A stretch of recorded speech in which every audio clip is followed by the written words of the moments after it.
ప్రధాని నరేంద్ర మోడీ రాష్ట్ర ముఖ్యమంత్రి చంద్రబాబు నాయుడు కుట్రపూర్వకంగా ఎస్సీ వర్గీకరణ చేపట్టి రాజ్యాంగ నిర్మాత అంబేద్కర్ ఆశయాల్ని నీరుగార్చేలా వ్యవహరిస్తున్నారని, ఈ వర్గీకరణ వల్ల మాలలకు తీవ్ర అన్యాయం జరిగిందని ఆంధ్రప్రదేశ్ రాష్ట్ర మాల మహానాడు రాష్ట్ర అధ్యక్షులు గుబ్బల రాజు అన్నారు. పిఠాపురం సూర్యరాయ గ్రంథాలయ ఆవరణలో స్వర్గీయ పివి రావు 20వ వర్ధంతి కార్యక్రమం ఆంధ్రప్రదేశ్ రాష్ట్ర మాల మహానాడు అధ్యక్షుడు గుబ్బల రాజు ఆధ్వర్యంలో జరిగింది.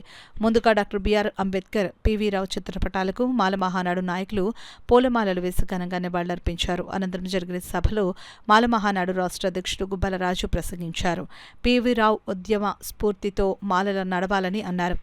ఈ సందర్భంగా ప్రధాని నరేంద్ర మోడీ, ముఖ్యమంత్రి చంద్రబాబు నాయుడు, ఉప ముఖ్యమంత్రి పవన్ కళ్యాణ్పై తీవ్ర స్థాయిలో మండిపడ్డారు. ఈ రోజు మళ్ళీ మోడీ గారి రూపంలో ఆ రోజు చంద్రబాబు నాయుడు గారు మాదిగల ఓట్ల కోసం ఆ రోజున 1999 12/9వ తేదీన GOMS నెంబర్ 47 ద్వారా ఆయన ఆర్డినెన్స్ తీసుకొస్తే దాని మీద పివి రావు గారు పోరాటం ద్వారా, సుప్రీంకోర్టు న్యాయ పోరాటం ద్వారా విజయం సాధించాం.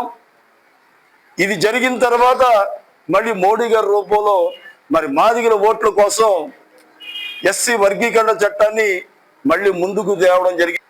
ఈ తీర్పుని పునఃసమీక్షించాలని, ఈ ఎస్సీ వర్గీకరణ చట్టాన్ని రద్దు చేయాలని మేము ప్రభుత్వాన్ని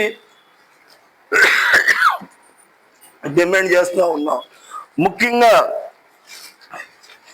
ఈ ఎస్సీ వర్గీకరణ చట్టాన్ని అసెంబ్లీలో ఏకపక్షంగా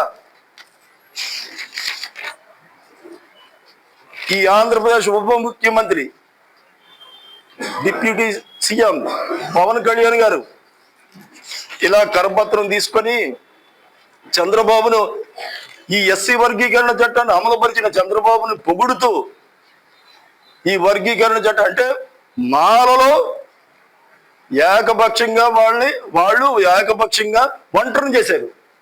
మరి పవన్ కళ్యాణ్ గారు మరి ఏకపక్షంగా దీన్ని సమర్థించి ఎస్సీ వర్గీకరణ చట్టాన్ని అమలు చేసిన చంద్రబాబు నాయుడిని, ముఖ్యంగా పిఠాపు నియోజకవర్గంలో పవన్ కళ్యాణ్ని రాబోయే ఎన్నికల్లో ఓడించాలనేసి ఆంధ్రప్రదేశ్ మాల మహానాడు తరఫున నేను పిలిపిస్తున్నాను. 99 పైసలకి రాష్ట్ర ప్రభుత్వం కోటీశ్వర్లకి, పరిశ్రమవేత్తలకి 99 పైసలకి ఎకరం భూమి చొప్పున ఇచ్చేస్తున్నాడు.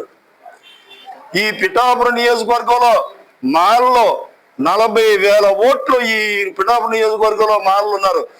దాదాపుగా ఈ 40,000 కుటుంబాలకి 100 ఎకరాలు భూమి కొనుగోలు చేసి పరిశ్రమలు స్థాపించి ఈ మాల కులాన్ని ప్రోత్సహించవలసిందిగా ఈ సభా వేదిక మీద నుంచి రాష్ట్ర ప్రభుత్వాన్ని నేను డిమాండ్ చేస్తా ఉన్నాను.